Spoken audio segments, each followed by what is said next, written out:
sistemas urinário e genital masculino.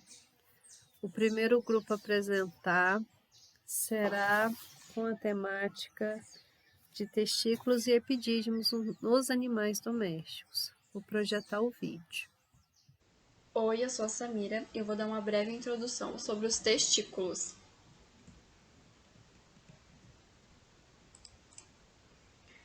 Os testículos eles são órgãos pares, os quais se originam embriologicamente do primórdio gonodal na face medial do mesonefro, na região lombar, né, de modo muito semelhante nos ovários, né, nas fêmeas. Os testículos eles são órgãos sexuais que têm como função principal a produção de espermatozoide, né? E também a produção de hormonas esteroides. Macroscopicamente, eles se diferenciam duas estruturas. A túnica albungínea, né, ou túnica vaginal, a qual está revestindo a gônada, e também o parênquima testicular, no qual se encontram os túbulos seminíferos. A posição, né, dos testículos no escroto e a direção do seu eixo longitudinal em relação ao corpo, eles variam, né, de acordo com as espécies, né, como por exemplo nos ruminantes. Eles são pendulosos com o seu eixo longitudinal em posição vertical. Nos equinos e nos caninos, o eixo longitudinal ele se aproxima muito da horizontal, né, da horizontalidade. No porco, o eixo ele se encontra na diagonal. E é isso. Rede do testículo. O RET-teste é uma rede anastomossada de delicados túbulos localizados no hilo do testículo, que transportam espermatozoides dos túbulos seminíferos para os ductos eferentes. Sua função é fornecer um local para a reabsorção de fluidos. Ou seja, a função do RET-teste é misturar espermatozoides à medida que saem dos túbulos seminíferos. Quais são esses aqui? Modificando os fluidos do lúmen com uma quantidade limitada de secreção e reabsorção, mas sua função primária é misturar e transportar o espermatozoide para os dutos eferentes, ou seja, ele pega os espermas do túbulo seminíferos, passa por aqui, onde é o RET-teste, e mistura e vai para os dutos eferentes, onde a principal função é a reabsorção de cerca de 95% do fluido, do que aumenta a concentração do esperma antes de entrar no epimídio. Então, além dele ter a função de misturar, ele também tem a função de reabsorção, e ele consegue reabsorver até 95% desse fluido. E aqui estão as minhas referências, e é isso. Muito obrigado. Oi, meu nome é Thaisa e eu vou falar sobre o mediastino do testículo. Bom, o mediastino do testículo é formado pela união central dos septos, que a cápsula emite. É através do mediastino que o testículo se comunica propriamente com o epidídimo. Eu sou Emily França, o meu trabalho é sobre o epidídimo. O que é? É um ducto alongado e novelado, revestido por epitélio pseudoestratificado, acoplado ao testículo. Ele se divide em 3 partes: cabeça, corpo e cauda. E a sua principal função é coletar e armazenar os espermatozoides produzidos pelo testículo. Na cabeça é onde situa-se a junção dos ductos deferentes. Aí vem o corpo, altamente espirilado, e a cauda, onde fica armazenada a maior parte dos espermatozoides produzidos no dia. Outra função do epidídimo também, além de estocar, é fornecer um ambiente propício para a maturação dos gametas, onde eles passam por mudanças fisiológicas e morfológicas, até entrarem para o ducto deferente e irem para a uretra. Eu vou falar um pouco sobre os ductos deferentes. O que são? Eles são dois tubos do tamanho de um fio de espaguete. Eles ligam os epidídimos às vesículas seminais. Eles fazem parte da estrutura do sistema genital masculino. Uma função deles. A função deles são o transporte dos espermatozoides depois do seu amadurecimento para que eles se juntem aos líquidos seminais formando o sêmen. Eles estão localizados na bolsa escrotal e compõem o cordão espermático, que é uma estrutura que também é composta por fibras musculares, veias, artérias e nervos. As paredes dos canais deferentes são os uniformes, lisas e espessas, o que possibilita que eles sejam identificados pela palpação. Vasectomia é um método contraceptivo definitivo masculino. Ele é um procedimento minimamente invasivo que não necessita de internação hospitalar e é realizada com anestesia local. Olá, meu nome é Eric e eu irei falar sobre o plexo pampiniforme. O plexo pampiniforme ele é um grande ramo de veias testiculares que se localizam se contornando em volta das artérias testiculares, que são encontradas no cordão embriomático, que vocês podem notarem aqui que ele é um grande ramo de veias contornando as artérias testiculares. Eles se separam, quando chegam no testículo eles se separam e vão se juntando até formar uma única veia. E a função dele é possibilitar a troca de calor entre sangue arterial e sangue venoso. E essa seria a função dele. E essas são as referências. Muito obrigado. Com relação à apresentação desse grupo, Samira, é só a questão da pronúncia. São hormônios esteroidais. Você falou hormonas. Ah, é porque na onde eu pesquisei estava escrito assim. Deve ser porque está em outro idioma, será que não? Não traduziram? Não sei, porque era um trabalho de um aluno de zootecnia também. Sei. Mas a gente falou hormônios, esteroides ou esteroidais? Eu não me lembro direito. Ah, tá.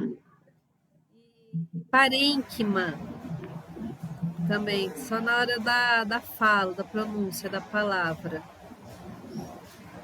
Com relação ao Hugo, ele fala de vasectomia, é uma técnica, do jeito que ele falou, parecia muito inumano, né? Por causa da forma de internamento e tal. A vasectomia também é feita em cães, é possível. Sim. É uma técnica interessante porque o animal mantém o testículo, então ele continua com a produção de testosterona. Então, se o tutor, né, não quer que ele se reproduza, mas quer que ele mantenha os hormônios igual a testosterona circulante, porque quando você castra o animal e retira essa fonte de hormônio, ele começa a ter uma tendência a engordar, ele não tem mais aquela libido. Então, a vasectomia é interessante por causa disso. Lá no slide, ele diz que é irreversível. Isso não é verdade. É possível você reverter a cirurgia, porque a vasectomia nada mais é do que cortar o ducto deferente. E aí você sutura. É um tubo, o ducto deferente, né? Então, corta e amarra. Então, é possível refazer e ligar novamente. Então, tem que mudar isso no slide dele. Falou que dessa questão de reverter. É importante vocês terem noção em testículo, e aí, Samira, acho que era legal você falar da questão de medidas do testículo. Bem que isso acho que vai entrar na parte pessoal da bolsa escrotal. Não sei se eles vão falar. Vamos deixar para ver se outro grupo fala. Porque as Tá. medidas são interessantes, vai ter que ser em testículo mesmo. Sabe por quê? Você mede o comprimento, a largura e a espessura. São 3 medidas. E a partir disso a gente fala o volume testicular. Isso é importante por causa de seleção do animal. Então, quando faz o exame andrológico, tem que medir faz essas 3 medições, e aí você pode selecionar um animal em relação ao outro. É de rotina fazer isso no exame andrológico de bovino. Então, mas todos eles a gente tem que medir, todas as espécies, tô falando, né? E também acrescentar a parte de diferença do testículo, do formato, sabe? Se ele é mais ovalado, se a posição dele no corpo. Bem que a posição vai falar mais da bolsa escrotal, né? Eu creio que outro grupo deve falar sobre isso. Mas as medidas é importante, viu? Falar disso. Com relação ao mediastino, é o encontro, isso tem que falar para a Thaisa, é o encontro dos túbulos seminíferos. Então ele está ali, vamos dizer, posicionado e os túbulos vão jogando a produção de espermatozoide líquido, né, ali naquela região. Antigamente, vou falar em bovino, uma das formas, você olhava, o testículo tinha que ser alongado, falava em formato de banana. Aí, porque o zebu ele tem um testículo mais alongado. Quando houve, trouxe muito touros europeus, das raças, né, holandesa, limousin, Aberdeen Angus, tanto para gado de leite como para gado de corte, esses animais, eles têm o testículo mais redondo. E aí começou a ter o cruzamento industrial com o Nelore e, por exemplo, o Angus. Até hoje, né? Deu muito certo. Você mistura sangue europeu com sangue zebu. Porque o zebu tem a rusticidade e o europeu tem muito marmoreio na carne. Aí com esse cruzamento, houve também uma alteração na forma do testículo. Olha que interessante. Então, na década de 70, você olhava para o testículo de Nelore para você dar para ele ser caracterizado na raça e ter a certificação de puro de origem, era um dos caracteres que avaliava. Hoje, se você for nas feiras agropecuárias, for nas propriedades, ver os animais PO, né, os puros de origem, você já vai ver que o testículo já mudou de formato. Você tem touros Nelore com formato mais arredondado, puro de origem. Olha que interessante, né? Então, em poucos anos, né, houve uma mudança nas características avaliadas para melhoramento genético. E aí, antes, fazia só a medida de comprimento e a largura. Hoje já se faz também a espessura, porque a ideia é volume testicular. Se vocês pegarem os catálogos de venda de sêmen, você vai ver que já está com essa característica lá nos catálogos, para você escolher, né, um touro para você usar lá na propriedade. Tá? Então, é por isso que eu falo que é importante colocar esse tópico aí na parte, viu, Samira, de testículo. Eu vou agora passar para o grupo 3. Bom dia, nosso trabalho é sobre o escroto, canal inguinal e descida testicular. Os discentes são Bianca Lemes, Isabel Gomes, Gustavo Schuster, Sidney Machado. Os tópicos que serão abordados: escroto, canal inguinal e descida testicular. A definição do canal escroto. O escroto ou bolsa testicular Variação, né, ela varia na localização e na forma do escroto. Externamente, um sulco mediano marca a divisão entre os compartimentos esquerdo e direito. Geralmente denuncia uma parte evidente assimétrica dos testículos. A parte mais baixa do escroto é moldada pelos testículos e se ajusta à medida que sua posição varia em função da temperatura ambiente. A pele relativamente fina do escroto apresenta glândulas sudoríferas e sebáceas. Bom, eu vou falar sobre a definição do canal inguinal. Como o próprio nome já diz, ele é um canal que ele é formado por 4 paredes. Nos machos, o cordão espermático ele pode ser encontrado, enquanto nas fêmeas o ligamento redondo do útero está presente. As estruturas comuns incluídas, independentemente do gênero, são os vasos sanguíneos e linfáticos e o nervo ilioinguinal. As estruturas adjacentes que limitam o canal se colapsam em qualquer espaço criado entre as estruturas canaliculares, de forma que nada pode entrar no canal ou se alojar ali.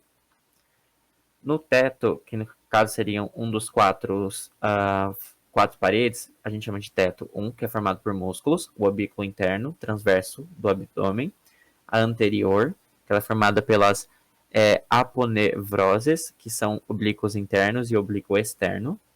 Aí tem o pavimento, que é formado por ligamentos inguinal, lacunar, e o posterior, que é formado pelo tendão e pela fáscia transversal.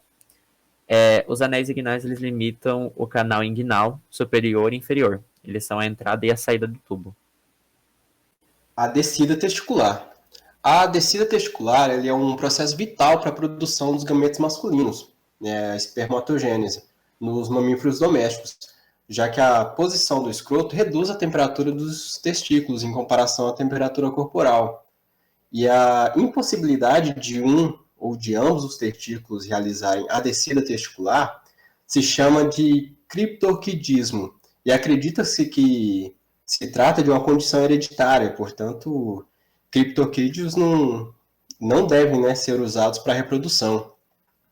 E como funciona? Em um estágio posterior de desenvolvimento embriológico, as gônadas masculinas migram de sua posição de desenvolvimento dentro da cavidade abdominal e elas passam para o processo vaginal, coberto pelo escroto. Esse processo que é o chamado de descida dos testículos e depende do gubernáculo dos testículos. E esse gubernáculo é o qual é um cordão mesenquimal envolvido em peritônio, que se prolonga dos testículos e passa pelo canal inguinal e até o processo vaginal. E aí tem algumas fases. Na primeira fase da descida dos testículos, o gubernáculo aumenta de comprimento e diâmetro e expande-se para até além do canal inguinal, e dessa forma dilata-se. Durante a segunda fase, ele retrocede, acomodando os testículos dentro do processo vaginal. O processo de migração dos testículos é o resultado do aumento da pressão intraabdominal e da atração do gubernáculo, que conduz os testículos em direção à região inguinal. Essas são as nossas referências e esse foi o nosso trabalho. Obrigada! Agora vamos discutir o grupo 3, que falou sobre o escroto, o canal inguinal e a descida testicular. Tem que corrigir lá o Gustavo, quando falou em canal inguinal, na hora de falar da aponeurose, que ele usou outra... ele articulou errado as palavras lá.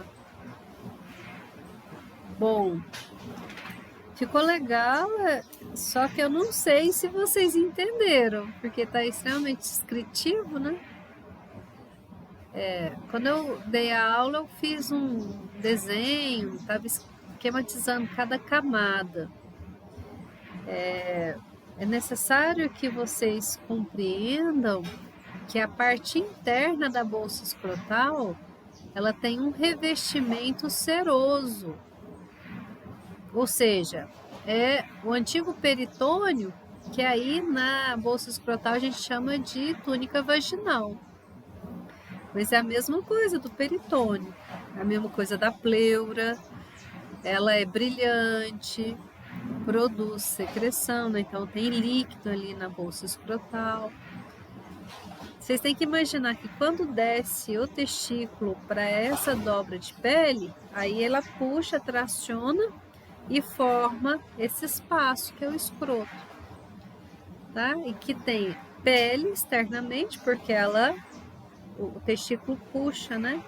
E forma esse espaço. Na fêmea não forma a bolsa escrotal, mas fica o ligamento, muito bem explicado pelo grupo. E também a Bianca, quando fala nessa parte do escroto, ficou muito bacana, mas ela falou errado a palavra sudorípara, a glândula sudorípara. Porque a pele que envolve o escroto também produz suor devido a essas glândulas, é a mesma coisa de outra região da pele. E o que ficou faltando foi essa questão da subida testicular, descida testicular para manutenção da temperatura corporal. A gente tem ali a túnica dartos, que envolve, né, toda essa, tá aderido ali na pele, e é o que deixa a pele do escroto toda enrugadinha quando está fazendo frio. A ideia é aproximar mais do corpo, e aí ela relaxa. Então ele afasta do corpo a perder calor. E aí é quando tem mais liberação de secreção de suor, nessa tentativa de diminuir a temperatura dentro dessa bolsa escrotal. Mas ficou faltando o grupo explicar que é importante. Se a temperatura da bolsa escrotal aumentar muito, os espermatozoides que estão sendo produzidos no testículo, eles começam a entortar a cauda. É uma patologia que a gente chama de cauda dobrada. Muito comum em animais que estão sob estresse térmico. Quando faz o exame andrológico, você olha lá, eles estão todos girando em torno do próprio eixo. Então é uma patologia de grau menor. Sim. É por causa dessa questão de temperatura que os testículos são externos, né? Para não esquentar demais. Sim. Aí mantém a temperatura do corpo. Todo esse arranjo de formação da bolsa escrotal é para garantir essa temperatura abaixo da temperatura corporal. Então ela tem um dos mecanismos, é esse da túnica dartos, que é a musculatura lisa presa na pele, que faz enrugar. Outra é o mecanismo do plexo pampiniforme, que o outro grupo explicou. São veias em volta da artéria testicular. É muito interessante. Na minha aula lá eu explico. Né? Você tem a artéria que vem, a artéria testicular. Ela está vindo da aorta, não é isso? As duas. E aí em volta da artéria ficam as veias testiculares. Então, como ela fica em volta, ela consegue captar o calor da artéria. Então, a artéria ela vai chegar no testículo com a temperatura mais baixa. Em compensação, as veias que estão enroscadas aqui em volta da artéria, elas vão subir para a veia cava caudal com a temperatura mais quente do que estava no testículo. É um sistema de serpentina. Né? Então, o plexo pampiniforme é importantíssimo nessa questão de resfriamento e aquecimento do sangue. Brilhante, né, o mecanismo. Quando a gente corta, né, a região do cordão espermático, que é o que passa no canal inguinal, o canal inguinal é um túnel que comunica abdômen da bolsa escrotal. Então esse túnel, eu não sei se ficou claro isso para vocês, que é o que o grupo tentou explicar. mas na minha aula eu coloco os desenhos, que atravessa entre os músculos da parede abdominal. Lembra, ó, oblíquo externo, oblíquo interno, reto, músculo transverso do abdômen, musculatura esquelética, né? A gente tem peritônio, que é a parte mais interna. Então, esse túnel é entre esse arranjo muscular, ele empurra e forma a cavidade.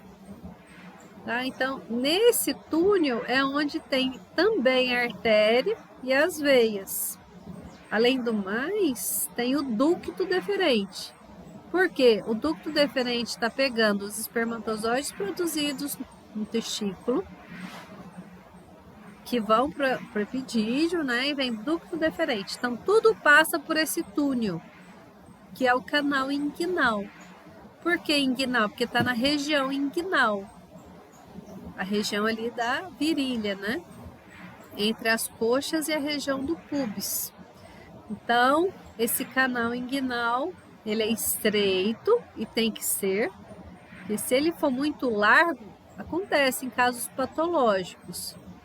Quando o anel inguinal é largo, o canal é largo, o testículo consegue voltar para o abdômen. Então, esse negócio de ficar descendo e subindo para o abdômen não é legal, porque a temperatura vai subindo, né, dentro do testículo. Então, para evitar isso, né, o canal inguinal é estreito. Algumas espécies de animais silvestres é assim. Por exemplo, o tatu tem isso. O testículo dele tem essa característica de ir e voltar. Passou a estação reprodutiva, ele tende a voltar para a cavidade. Ele fica indo e voltando. Quando a gente pega aves não tem problema com a temperatura corporal e a do testículo. Então, o testículo em aves, ele é dorsal, próximo aos rins. Não tem essa história do gubernáculo, quando está lá no processo de organogênese, né, quando ele é feto, de puxar para a bolsa escrotal. A ave não tem isso. Então, o testículo é bem dorsal. É uma característica das aves. Enfim, então a mudança de temperatura é o que mais nos preocupa na questão de manejo animal. E realmente interfere muito na reprodução. Então, igual Sinop, está na região muito quente, né? Mato Grosso, na região norte. Aí você tem uma preocupação quando você cria animais, principalmente os animais que têm a raça mais apurada, eles sentem mais com a temperatura ambiente. Então aí você tem que lançar a mão de alguns mecanismos para refrescar, né? Ou ventilador, nebulização, para fazer com que o corpo não fique tão quente em relação à temperatura ambiente. Então, uma forma de refrescar o ambiente. O grupo 5 tratou sobre pênis, prepúcio e uretra. Oi, bom dia. Eu sou a aluna Carolina e eu vou falar sobre a anatomia do pênis. Aqui a gente tem um pênis do touro e do porco. Bom, o pênis do porco, carneiro e touro, eles apresentam um pênis fibroelástico e dispõe de uma flexura sigmoide que fica esticada durante a ereção e extensão do pênis. Aqui a gente tem um pênis de um cavalo. O cavalo tem pênis vascular e sua uretra faz postrusão de alguns centímetros desde a superfície da glande. Bom dia a todos e todas, eu me chamo Tainara e hoje eu vou falar sobre o prepúcio. Eu trouxe aqui essas imagens comparativas, né, do sistema genitor e reprodutor masculino dos animais domésticos, não só no intuito de comparar as diferenças entre os prepúcios, mas também como sistema todo. Então vamos lá. O prepúcio, ou como pode ser conhecido também como bainha, é uma dobra de pele que cobre a extremidade livre do pênis em estado de repouso. Ele consiste em uma lâmina externa e outra interna, as quais são contínuas no ósteo prepucial. A lâmina interna possui uma grande quantidade de tecido linfóide e glândulas sebáceas modificadas que secretam esmegma, o qual facilita a introdução do pênis na vagina. A lâmina externa é a pele que dá à superfície exterior, a qual prossegue com uma bainha interna no ânulo prepucial. Por fim, ela forma uma camada visceral, a qual é aplicada diretamente sobre a parte distal do pênis. Essa lâmina é marcada por uma reife mais ou menos distinta, como a continuação da reife do escroto. Sobre a musculatura, né, desse local, pode ser retraído por meio de diversos músculos estriados, os quais podem ser entendidos como destacamento do músculo cutâneo do tronco. Os músculos prepuciais caudais estão presentes em todas as espécies domésticas, exceto no equino, e servem para retrair o prepúcio e expor o ápice do pênis. Os músculos prepuciais craniais, que projetam o prepúcio, são encontrados apenas em ruminantes. Agora eu queria destacar para as diferenças, né, entre esses prepúcios. Ali no cachaço, a gente pode observar a diferença que aqui neles o prepúcio ele se dobra entre si dorsalmente e forma um divertículo prepucial, né, o qual é dividido em dois compartimentos. Então, aqui, o divertículo prepucial, qual é dividido em dois compartimentos por um septo mediano. O intuito aqui é que ele possui uma capacidade de cerca de 135 ml e contém fluido de aroma pungente, composto de requisitos celulares e urina, responsáveis pelo odor característico.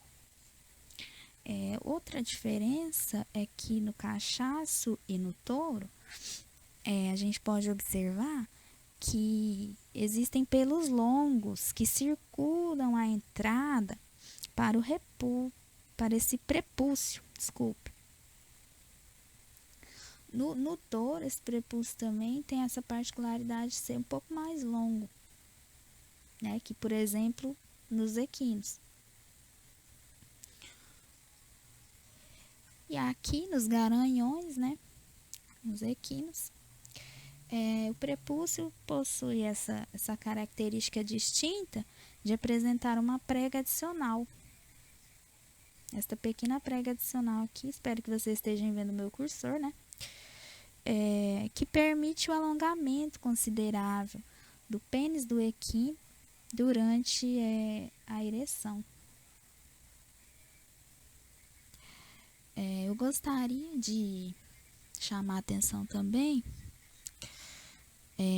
que para quem cria, gente, esses animais, quem tem para fins de criação, como por exemplo quem cria quem cria equinos, né, que é muito importante e necessária a higienização dessa área para que o animal não desenvolva patologias reprodutivas, infecções e mau cheiro, que é muito comum nesses locais, né?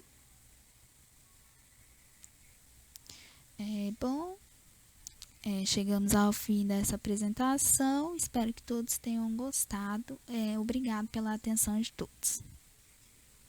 Bom dia, meu nome é Leandra, sou integrante do grupo 5 e hoje eu vou falar sobre a uretra na anatomia do pênis. Bem, aqui eu coloquei algumas imagens para uma visão geral sobre o pênis em si, mas eu quis dar um destaque em questão da uretra, que aqui temos um pênis de um cão, a glande, temos o osso peniano, que é só presente em cães e gatos, compondo aqui a uretra, a bexiga. Essa imagem ela retrata muito bem como seria o sistema urinário. E aqui é o pênis de um bovino, como está escrito na imagem. E aqui nós temos a bexiga, onde se passa aqui por dentro desse S a nossa uretra. Bom, a uretra em todo e qualquer animal ela tem participação em 2 sistemas diferentes. Ela participa do sistema urinário e reprodutor. Em questão do sistema reprodutor, ela possui um corpo cavernoso uretral que auxilia na ereção, juntamente com o músculo retrator do pênis e com demais músculos, juntamente com a contração peristáltica que aciona a ejaculação, dando fim. A uretra ela leva o sêmen para o meio exterior do corpo, sendo assim, seria onde ele copularia a fêmea. A uretra é ligada à bexiga urinária. Nessa imagem, ao lado direito, nós podemos ver que nesse balãozinho vermelho mais forte, ela passa por aqui, pelo meio exterior. Ela é conectada através da uretra em si, e aqui para ligar o nosso espermatozoide no sistema reprodutor, ele passa pelo ducto deferente ao lado do nosso escroto, do nosso testículo aqui, quer dizer, ele passa por aqui neste caninho amarelo, passa pela vesícula seminal, a glândula de próstata, que este dará um líquido para que os espermatozoides tenham mobilidade durante a copulação, juntamente com a glândula bulbo-retral. Em caprinos, eu esqueci de colocar uma imagem, mas existe um apêndice foliforme, no qual ele gira rapidamente durante a reprodução. Aqui cortou, sem querer no slide, mas está aqui a informação, completando, já que não está escrito aqui. Ele gira durante a copulação na hora em que o caprino ejacula, assim tornando a copulação viável. E aqui estão os créditos. Obrigada, e essa foi a minha apresentação.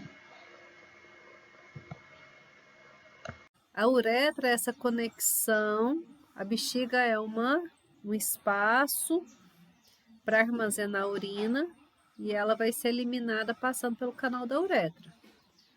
Então, no macho, ele vai passar pelo pênis para ser eliminado para o meio exterior. Né? Se for a ave, ele cai no espaço ali que a gente chama de cloaca, porque lá é eliminado tanto urina como fezes, como passa também do sistema, no caso, se for genital feminino, passa o ovo ali. Mas enfim, tratando como macho, a gente precisa ter essa clareza, e o que é importante é que a uretra ela é envolvida por um músculo no pênis, que é o bulbo esponjoso. Então, o bulbo esponjoso, ele tem a função de garantir com que a uretra fique aberta num processo de ereção. E a gente tem o corpo cavernoso. Isso também era legal se o grupo que ficou com o tema de pênis tivesse explicado, né, sobre corpo cavernoso e corpo esponjoso. Corpo cavernoso é o que mantém esse pênis ereto. O nome já fala, né? Cavernas, porque são cavernas que são preenchidas de sangue. E aí ela endurece o pênis, né? Fica ereto. Isso em pênis vasculares, como o do equino. Se a gente fala do pênis que é cartilaginosos, como no caso dos ruminantes e dos suínos, esse corpo cavernoso, ele não tem não infla tanto com sangue, como é no caso do equino, dos cães, né, dos gatos. Então tem essa diferença, porque o tecido cavernoso, ele é mais amplo, tá? Então, o que acontece? No pênis fibrocartilaginoso, ele é mais duro, o nome já fala, fibroso, e também tecido cartilaginoso, que faz com que ele tenha uma estrutura mais rígida. Por isso que ele tem a flexura sigmoide, né? Quando ele está ereto, ela estica. Quando ela não está ereta, essa flexura se forma dentro do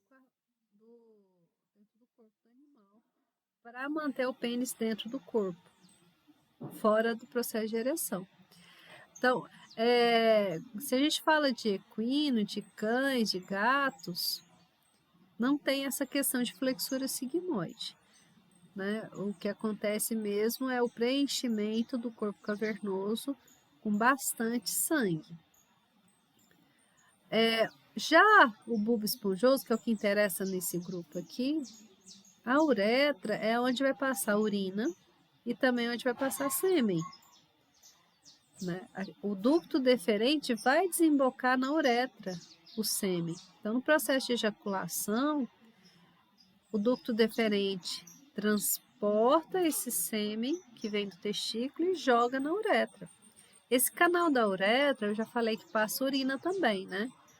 Então, para limpar o canal da uretra, as glândulas sexuais, principalmente a primeira glândula que começa a liberar a secreção ali, a glândula bulbo-uretral, ela limpa o canal de provável resíduo de urina, de cristais, né, que tenham ali, e aí sim você vem com sêmen. O espermatozoide, pessoal, é uma célula que, se tiver contato com o líquido, com água, ela começa a hidratar e chegar a romper.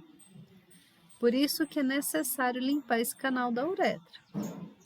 Tá? Então, o primeiro ejaculado, as primeiras gotas do ejaculado, é secreção da glândula, dessas glândulas sexuais. Depois que vem as células dos espermatozoides. Só as primeiras gotas, tá? E aí vem o sêmen. Certo? Então, para garantir que esse canal da uretra não se feche, tem esse arranjo da musculatura do bulbo esponjoso, que varia de uma espécie para outra. Tem espécie que em volta de toda a uretra, né, tá o músculo bulbo esponjoso, e outra só numa parte. Mas o fato é que o canal, vocês imaginam, a gente tem dois músculos isquios cavernosos. O nome já fala, sai do isquio, ali do processo isquiático, e eles se fundem e afunilam e formam o pênis. Basicamente, o pênis é esse músculo isquio cavernoso. E ventralmente vem a uretra. Na minha aula eu explico isso aí.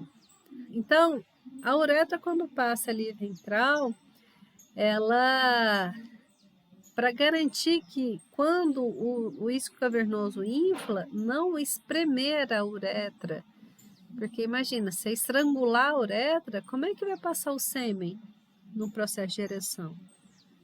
Ia dar uma dor terrível no animal. Além do mais, não ia garantir, né, que as células chegassem no trato reprodutor feminino. Então, por isso que a gente tem um arranjo de musculatura do bulbo esponjoso. Na hora que tem o processo de... Ele também vai inflar de sangue, também tem esse aspecto poroso, de leitos vasculares, só que a organização faz com que o tubo da uretra internamente não se colabe, não se feche. Vocês conseguiram entender o raciocínio? A organização dos dois isquios cavernosos dorsais no pênis, até chegar na região da glande, que é a ponta desse pênis, e ventralmente a uretra junto com o bulbo esponjoso. que vai inflar, mas para garantir que a uretra fique aberta. Que se não tivesse o bulbo esponjoso, o isco cavernoso ia inflar e a coitada da uretra ia ficar espremida. Entenderam o raciocínio? Quando a gente faz uma das técnicas de cirurgia de fazer rufião é aquele o macho bovino que a gente deixa no rebanho para sinalizar qual fêmea está no cio. Só que ele não pode enxertar a fêmea, né? Então, o que acontece? Uma das técnicas de você fazer rufião é você prender o pênis dele na parede do abdômen. A gente dá uns 3 pontos ali e prende esse pênis de forma que quando tem um processo de ereção, ele não consegue fazer a penetração na vulva, na vagina. Então, ele vai ejacular fora da fêmea. E aí, portanto, ele não emprenha. Então, o rufião a gente coloca junto do rebanho, porque ele vai identificar a fêmea que está no cio, retira essa fêmea para colocar ela ou que seja por monta natural, com touro, ou que seja para ir para inseminação artificial. Tá? Então, quando dá esses pontos no pênis, que eu falei, que é a técnica cirúrgica, a gente não pode dar os pontos na região ventral do pênis, porque senão você corre o risco de suturar a uretra. Eles são feitos na região dorsal, tá? É uma das técnicas. Isso em bovino, tá bom? Não se faz essa cirurgia em equino, porque o pênis dele é vascular, ia sangrar demais. Então, o grupo, quem falou disso foi a Ingrid, né? Não tá certo o jeito que foi dito, porque dá a impressão que o osso sai lá do testículo, vai pelo ducto deferente e chega na uretra. Não é isso. O osso peniano fica só no pênis, tá? Porque é uma estrutura rígida. Ele é um osso esplâncnico, ou seja, esplâncnico vem de órgão, ele só está no órgão, tá? Ele não tem articulação com o esqueleto do animal. E quando o cão, né, ele faz a monta na cadela, ele vai montar em cima dela e chega um momento que ele vira. Então, aquele momento que ele vira, é importante o osso peniano para manter a posição do pênis dentro da vulva. E para garantir que a fêmea não vai embora, né? Esse pênis tem um bulbo. O pênis do cão tem um bulbo peniano, que a gente chama. Então, ele infla também. Então, ele prende na vagina. Por isso que a gente não pode, a força, tirar o cachorro ali da cadela quando eles são atrelados. Por 2 motivos. Você corre o risco de quebrar o osso peniano no macho, e se isso acontecer, geralmente tem que fazer uma cirurgia de amputação de pênis. E segundo, você machuca muito a vagina, a mucosa da vagina da cadela, porque vai sair rasgando, vai machucando demais, porque o bulbo ele infla. Tem que esperar parar o processo de ereção para o sangue sair dos leitos cavernosos, ali do isco cavernoso, lembra? E aí ele vai murchar e aí sim ele sai. Como o cachorro demora em torno de 20 minutos para ejacular, é uma ejaculação por gotejamento, é muito lenta, tem que esperar esse prazo, tá? A Tainara, quando ela falou na parte de prepúcio, é só na hora de pronunciar, tá? O termo correto é esmegma. O esmegma, que é essa secreção, que ela falou muito bem, explicou como que acontece ali dentro do prepúcio. O prepúcio nada mais é do que uma dobra de pele envolvendo o pênis, proteger nesse pênis. E ali, é claro, está produzindo secreção.